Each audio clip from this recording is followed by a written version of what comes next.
protective and risk factor for periodontal diseases in a bleeding disorders population.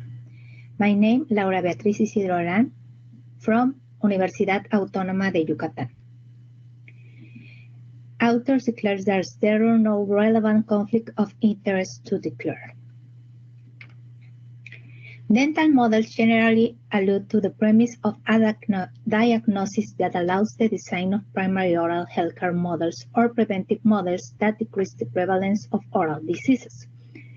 Environmental, social, behavioral, genetic, and health services determinants should be considered in their design.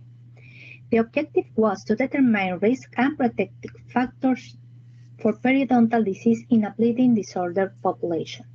The methods, a cross-sectional, prospective, analytical, and correlational quantitative study of people aged 5 to 65 years with bleeding disorders, collecting sociodemographic data by means of a questionnaire design, adopt an oral examination to determine periodontal index, risk and/or protective factors, as well as the association of characteristics through a multivariate logistic regression model.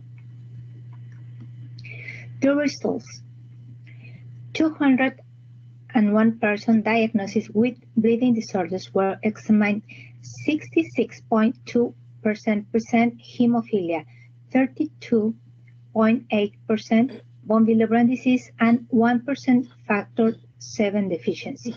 Regarding the periodontal index, 46.8% present periodontal alterations. The low socioeconomic status predominated with 43.3%.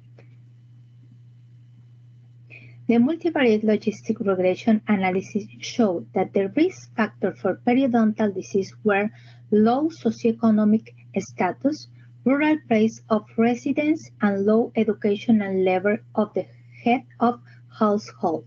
Protective factors were the frequency of brushing 2 to 3 times a day and access to oral health services 2 or more times a year.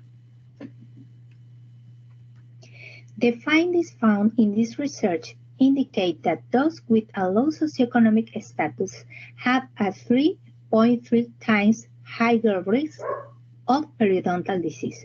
Those who reside in rural areas have 6.9 times more risk than those who reside in urban areas.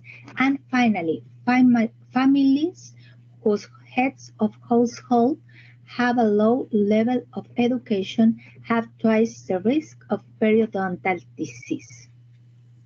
Age and type of coagulation disorders did not significantly influence the periodontal health status of the participants.